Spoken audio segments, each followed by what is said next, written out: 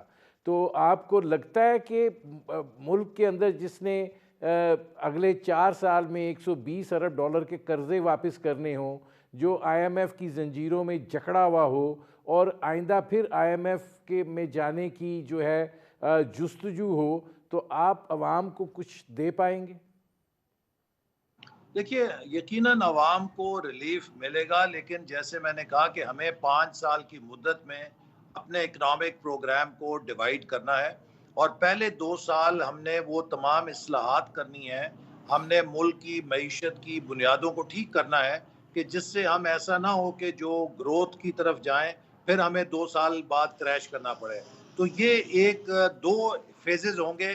پہلے 2 سالوں کے اندر ہمیں معیشت کو اصلاح کے جو اقدامات ہیں وہ کرنے ہیں، اور اس کے بعد اگلے 3 سالوں میں ہم عوام کو اس کے فوائد دے سکتے ہیں. اور ایک 5 سال کی ٹرم کے اندر انشاءاللہ، جیسے پہلے بھی ہم نے 13 سے 18 میں اسی طرح اسی فلسفے پر ڈیلیور کیا تھا کہ پہلے 2 سال ہم نے کچھ مشکل فیصلے بھی کیے تھے، جو ریفارمز ہیں وہ بھی کی تھیں، لیکن اس کے ساتھ ساتھ آخری 2-3 سالوں میں ہم لوگوں کو اپرچونٹیز دے سکے تھے. انفلیشن کم ہو گئی تھی، گروتھ آ گئی تھی، لوگوں کے کاروبار پھل پھول رہے تھے. تو انشاءاللہ مجھے یقین ہے کہ جو ہمارا تجربہ ہے، جو ہماری انڈرسٹینڈنگ ہے، ہم بالکل ابھی حکومت سے فریش نکلے ہیں. ہم کو پاکستان کے مسائل سے یہ نہیں ہے کہ ہم نے عمران خان صاحب کی طرح کہنا ہے مجھے تو پتہ نہیں تھا کیا مسئلے ہیں، میں تو ابھی اپرینٹسشپ کر رہا ہوں. یعنی کہ دنیا کی مہنگی ترین اپرینٹسشپ ہے جو عمران خان صاحب بحیثیت وزیر اعظم 4 سال کر کے گئے ہیں، اور پاکستان کی معیشت کا جو ہے وہ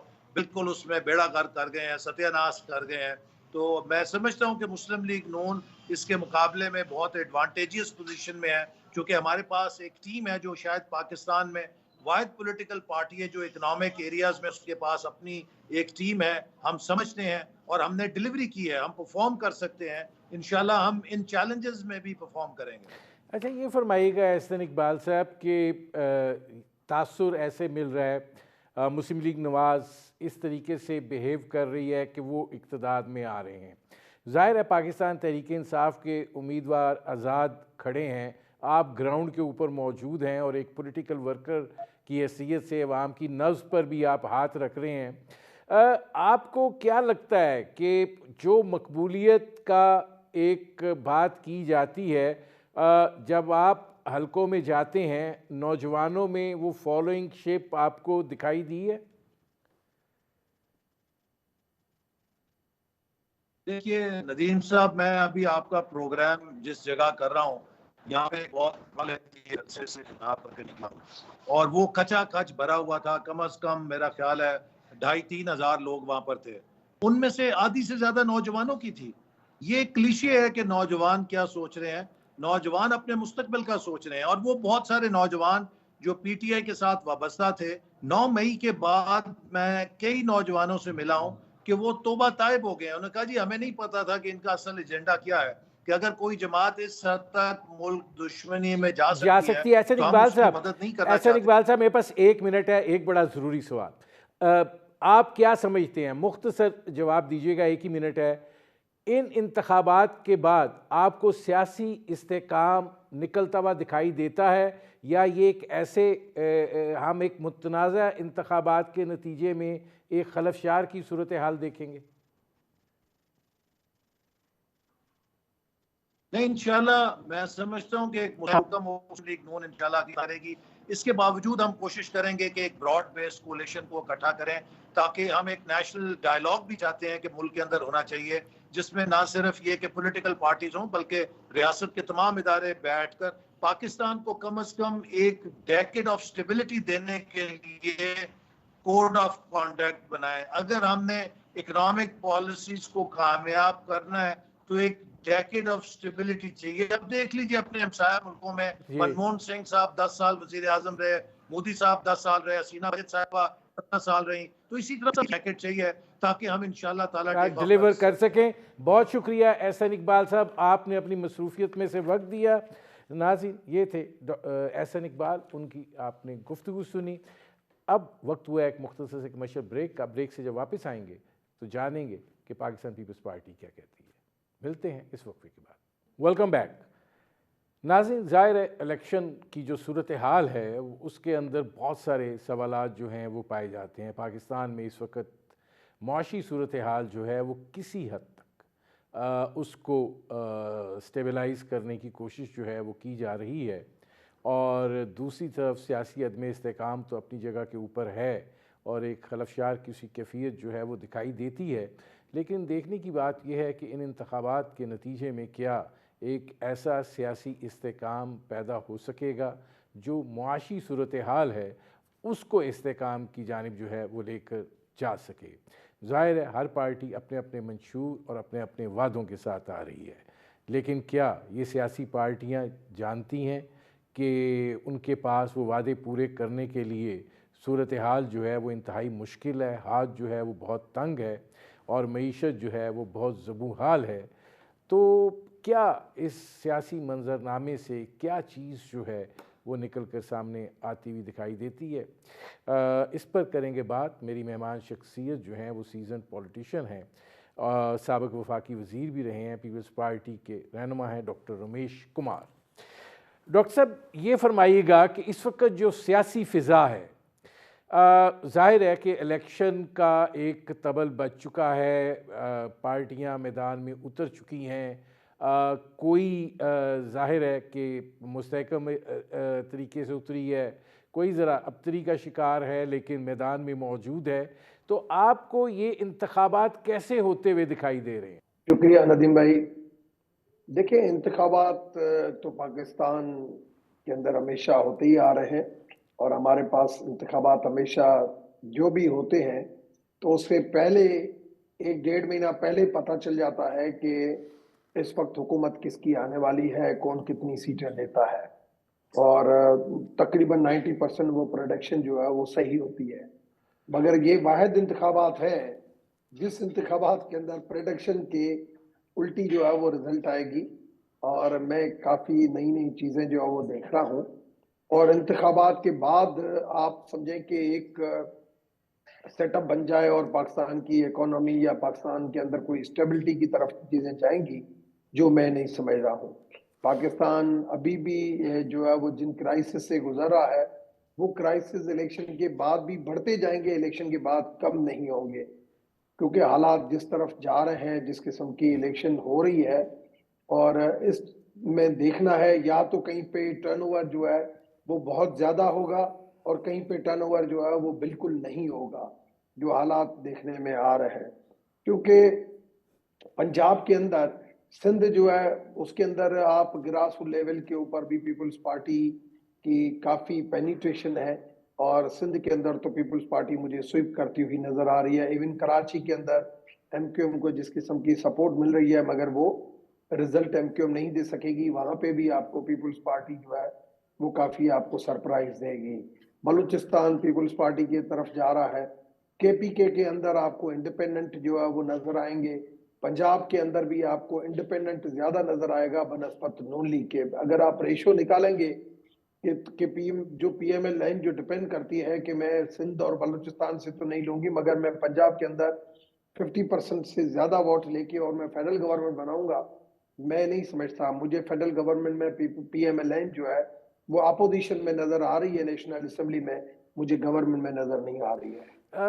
ڈاکٹر رمیش کمار صاحب یہ فرمائیے گا کہ آپ یہ بات کہہ رہے ہیں کہ مسلم لیگ نواز جو ہے وہ آپ کو اپوزیشن میں دکھائی دے رہی ہے. ابھی جب مریم نواز شریف نکلی ہیں تو جو عوامی رد عمل ہے شاید ان کو بھی توقع نہ ہو کہ اس نوعیت کا ہوگا جو ان کو ملا ہے. لیکن دوسری جانب پاکستان تحریک انصاف جو ہے پنجاب کے اندر کی جو لیڈرشپ ان کی انتخاب لڑ رہی ہے وہ جیلوں میں بھی ہے، اور بعض بڑے مارکات الارا حلقے بھی جو ہیں وہ موجود ہیں. آپ پنجاب کی سیاسی صورتحال جو ہے اس کو کیسے دیکھ رہے ہیں، اور یہ جو شفافیت والا معاملہ ہے ان انتخابات کے حوالے سے، ایک یہ اور دوسرا کہ یہ ایک امن و امان سے اور ایک اچھے ماحول میں ہو جائیں گے؟ دیکھیں پہلی چیز تو یہ کہ سینیٹ کے اندر جن لوگوں نے قراردادیں جمع کرائی یا جو قرارداد پاس ہوئی ان کا تعلق کیسے ہے وہ بھی آپ سے کوئی دور نہیں ہے، آپ کو سارا پتا ہے۔ دوسرا یہ کہ مولانا صاحب کی اور حافظ حمداللہ صاحب کی جو میں نے باتیں سنی، وہ چاہ رہے ہیں کہ الیکشن آگے ہو، کیونکہ کے پی کے اندر ان کا بڑا رول ہے سیکورٹی کے حوالے سے یا برف باری کے حوالے سے جو باتیں سنی میں آ رہی ہے، تو ابھی بھی تھوڑا بہت ڈاؤٹ فل ضرور ہے کہ حالات کیسے جائیں گے، مگر جو سپریم کورٹ کی جو کمنڈمنٹ نظر آ رہی ہے اس کے تحت تو فی الحال 8 فروری کو الیکشن ہوتے ہوئے نظر آ رہے ہیں، اور یہی وجہ ہے کہ انہوں نے جو ہے وہ زیادہ سے زیادہ کوشش کی کہ یہ ہو جائے، جو بھی فیصلے ہیں رات تک جو ہے وہ ہو جائے، اسمبل کا ہو یا جو بھی ہو۔ تو میں سمجھتا ہوں کہ چیزیں جو ہے وہ اب الیکشن کی طرف جو ہے وہ اب جانا موو ہونا شروع ہو گئی ہے۔ رہی بات رزلٹ کی، تو رزلٹ ہر جگہ پہ جو ہے وہ یہ تو پاکستان کی سیاست میں پہلی مرتبہ نہیں ہو رہا ہے، ہمیشہ ایسا آ رہا ہے، جو جیتتا ہے تو خوشی مناتا ہے، جو ہارتا ہے وہ ہارتے ہوئے بھی کہتا ہے کہ میں نے، چاہے اس کے ساتھ زیادتی ہوئی ہو چاہے نہیں ہوئی ہو، مگر پرسنٹیج جو ہے وہ کمپلینوں کا اتنا ہوتا ہے کہ جو جینین کمپلینٹ ہوتی ہے وہ بھی اس جو ہارے ہوئے، ویسے ہونا یہ چاہیے کہ آدمی جو ہارے الیکشن کے اوپر کانفیڈنس اپنا اتنا ہونا چاہیے لوگوں کا کہ جو ہارا وہ مانے کہ میں ہار گیا، جو جیتا وہ کہے کہ جیت گیا، دوسری کو جیت کو جو ہے وہ اپنی ہار تسلیم کرے، مگر پاکستان میں ایسے ہوتا نہیں ہے۔ آپ کو کیا لگ رہا ہے کہ اس وقت جو سیاسی بیانیہ ہے وہ کسی جماعت کے پاس ہے؟ دکھائی ایسے دیتا ہے کہ ساری پولیٹیکل جماعتیں جو ہیں وہ ایک نیرو ونڈو کے اندر کھیل رہی ہیں۔ پیپلز پارٹی جو ہے وہ مسلم لیگ نواز کو تنقید کا نشانہ بنا رہی ہے کہ پنجاب میں کوئی صورتحال بہتر ہو سکے۔ مسلم لیگ نواز جو ہے وہ پاکستان تحریک انصاف کو جو ہے وہ نشانہ بنا رہی ہے تاکہ وہ اپنی جو زمین پہ قدم ہے ان کو مضبوط کر سکے۔ پاکستان تحریک انصاف جو ہے وہ تو اس وقت دکھائی یہ دیتا ہے کہ پارٹی ان کی ہائی جیک ہو گئی ہے، وہ خود اپنی تلاش میں ہے کہ انہوں نے کیا کرنا ہے۔ دیکھیں پہلی چیز تو یہ کہ پاکستان کے جو اس وقت کرنٹ انٹرنیشنل لیول کے اوپر اور فائنینشل ایشوز کے اوپر جو حالات ہیں اس میں کوئی پولیٹیکل پارٹی پاکستان کو کرائسس سے نہیں نکال سکتی، یہ بات ماننی پڑے گی۔ سارے اسٹیک ہولڈرز کو اپنا رول اختیار کرنا پڑے گا کرائسس سے نکالنے کے لیے۔ اگر Nawaz Sharif B M L N کو اگر حکومت دی گئی تو جیسے عمران خان کو ایک اچھا ماحول دیا گیا، ہر قسم کی ہر طرف سے سپورٹ دی گئی، مگر وہ نواز شریف کی اپنا فوبیا سے نہیں نکلا، تو ہوا یہ کہ ملک پیچھے چلا گیا اور ذاتیات کے اوپر جو ہے وہ چیزیں چلتی رہی۔ ابھی پھر اگر پی ایم ایل این کو دیا تو پھر وہی 5 سال عمران خان والے جو ہے دہرائے جائیں گے۔ مگر اگر حکومت میں پیپلز پارٹی آتی ہے، اور جس کے چانسز مجھے سب سے زیادہ نظر آ رہے ہیں، تو زرداری صاحب ایک ریکنسلیشن کی سیاست کے اوپر یقین رکھتے ہیں، میں سمجھتا ہوں وہ ملک کو کرائسس سے نکالنے میں کافی رول اپنا اختیار کر دیں گے۔ ڈاکٹر رمیش کمار صاحب، جب پیپلز پارٹی کو اقتدار ملا تھا تب بھی معاشی صورتحال جو ہے وہ کوئی بہتری کی جانب نہیں گئی تھی۔ مسلم لیگ نواز اس کے بعد آئی، ظاہر ہے اس وقت کے مطابق جب ہم دیکھتے ہیں تب بھی ہم کہتے تھے مہنگائی ہے یا صورتحال جو ہے مختوش ہے، لیکن اس وقت جس معاشی سطح کے اوپر پاکستان کھڑا ہے، آپ کو کیا لگتا ہے کہ ایک جانب بلاول بھٹو زرداری کا بڑا جارحانہ رویہ ہے اور دوسری جانب آصف علی زرداری صاحب خاموش ہیں کہ کل کو اگر مسلم لیگ نواز کے ساتھ ہی جانا پڑتا ہے اشتراک عمل میں تو پھر زرداری صاحب فرنٹ پہ آ جائیں گے اور بلاول صاحب پیچھے ہٹ جائیں گے؟ سیاست کے اندر کچھ بھی ہو سکتا ہے، اور آپ نے ماضی میں اگر دیکھو کہ ہر پولیٹیکل پارٹی نے ایک ریکنسلیشن کی سیاست کے اوپر یقین رکھا، یہی ایم کیو ایم تھی جس کو کبھی قاتل لیگ کہتے تھے مگر دوبارہ ان کے ساتھ مل گئے، یہی کیو لیگ تھی جس کے ساتھ میاں صاحب کے کیا طریقہ کار تھا، دونوں ایک پولیٹیکل پارٹی مگر میاں صاحب چودھری صاحب کے پاس چلے گئے۔ تو یہ ہر پولیٹیکل پارٹی میں، یہ صرف اور صرف یہ راستے جو بند کیے تھے وہ عمران خان صاحب نے بند کیے تھے، جو ابھی خود بند گلی میں پہنچ گیا ہے، جو نہیں کرنا چاہیے تھا۔ میں خان صاحب کے ساتھ رہا اور خان صاحب کو میں نے ان حوالوں سے بہت سمجھایا کہ آپ جن لوگوں کے ارد گرد گھومتے ہیں، جو آپ کے ارد گرد لوگ گھومتے ہیں، وہ آپ کو غلط مشورہ دے رہے ہیں اور ان کو کوئی سیاسی سمجھ نہیں ہے۔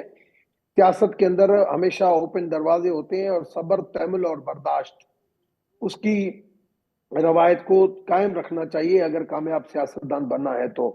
اگر کامیاب سیاستدان نہیں بننا ہے اور اگر آپ ایگریسولی طریقے سے جائیں گے، تکبر کی سیاست ہوگی، تو وہ نہیں خدا کو پسند ہے، اور یہ پھر بدلے کی جو ہے وہ آگ بڑھتی جائے گی، اور یہ ملک کی حالات کے حوالے سے بہت ہی مشکل جو ہے وہ آپ کے لیے ہوگا۔ کہ میں نے پہلے بھی کہا تھا، مگر خان صاحب کو وہ چیزیں سمجھ میں نہیں آئی، پی ایم ایل این آئی تو اس کو سمجھ میں نہیں آئی۔ تو اس وقت جو حالات ہیں، میں نہیں سمجھتا کہ ملک کو کرائسس سے نکالنے کے لیے کوئی ایک پولیٹیکل پارٹی کوئی فیصلہ کر سکے گی، یا یہ الیکشن جو ہے وہ ملکی حالات کے لیے کوئی بہتر جائیں گے۔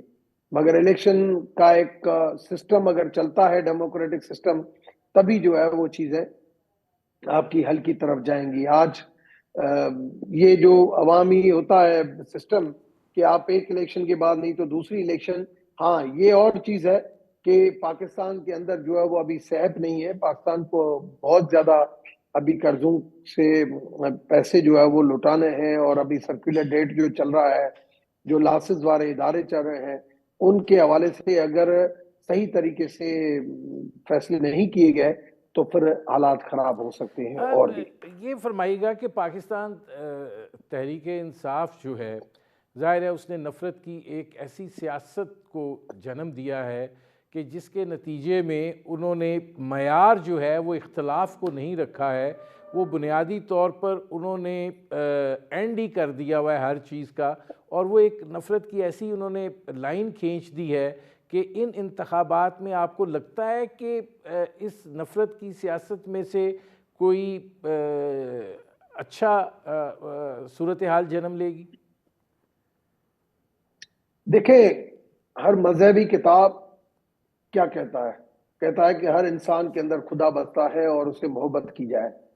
مگر جب آپ نفرت بڑھاتے ہیں، ایک دوسرے کے اوپر گالی گلوچ اور جو زبان کا استعمال ہوتا ہے، تو خدا کی بھی ناراضگی ہو جاتی ہے، اور اس کی طرف سے بھی ایک نحوست ہو جاتی ہے۔ کسی نے سوچا تھا کہ انڈیا، بنگلہ دیش، افغانستان میں 80-90 کا ڈالر ہو، افغانستان جیسے ملک میں، اور پاکستان کے اندر 300 روپے میں بھی ڈالر نہیں ملتا ہو، پاکستان کے اندر انفلیشن کا ریٹ کیا پہنچ گیا ہو، تو یہ کیا ہے؟ یہ ہے کہ انسان کے ساتھ جو ایک رویہ اختیار کیا گیا ہے، خدا کی طرف سے بھی ناراضگی ہے، جس کی وجہ سے حالات کو میں آپ کو ابھی بتا رہا ہوں کہ حالات مجھے آگے ابھی 1-1.5 سال اور زیادہ خراب نظر آ رہے ہیں۔ حالات کوئی اچھے نظر نہیں آ رہے ہیں۔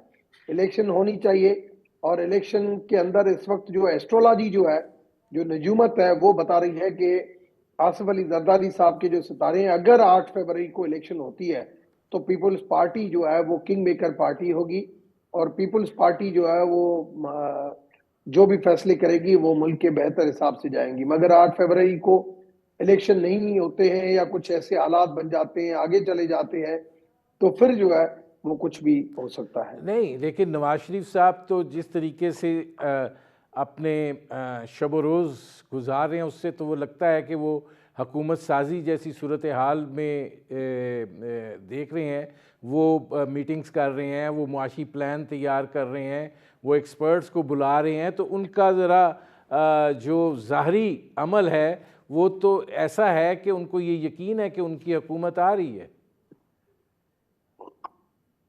پہلی میں 2013 میں بھی پی ایم ایل این میں تھا، اور یہی باتیں کی گئی کہ میں اس طریقے سے معاشی پلان بنا رہا ہوں، یہ کر رہا ہوں۔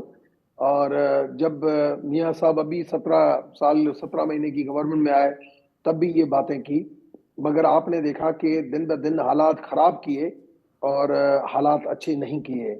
تو میں تو یہ سمجھتا ہوں کہ اگر پی ایم ایل این کی حکومت کو لایا گیا تو پی ایم ایل این کی حکومت آئی تو وہی بدلے کی آگ میں چلتی رہے گی، اور ملک کو بہت زیادہ پیچھے دھکیل دے گی، اور وہ پاکستان کی بہت بڑی بدقسمتی ہوگی اگر P M L N government میں آ گئی۔ اس وجہ سے اس وقت جو حالات جا رہے ہیں اس حالات میں جو پیپلز پارٹی کے لیے زیادہ اچھے ہیں اور اس کو ایک اسپیس دی جائے کہ پیپلز پارٹی حکومت بنائے کہ ملک کے لیے بھی فائدہ ہوگا اور بدلے کی آگ میں پھر نہیں جائیں گے اور اس کا فائدہ جو ہے وہ ملک میں کو ہوگا، عوام کو ہوگا، کچھ بہتری کی طرف سچویشن جائیں گا. جائے گی. بہت شکریہ باقی اگر ڈاکٹر رمیش کمار صاحب.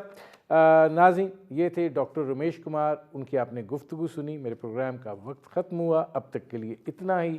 اجازت دیجیے، اللہ حافظ.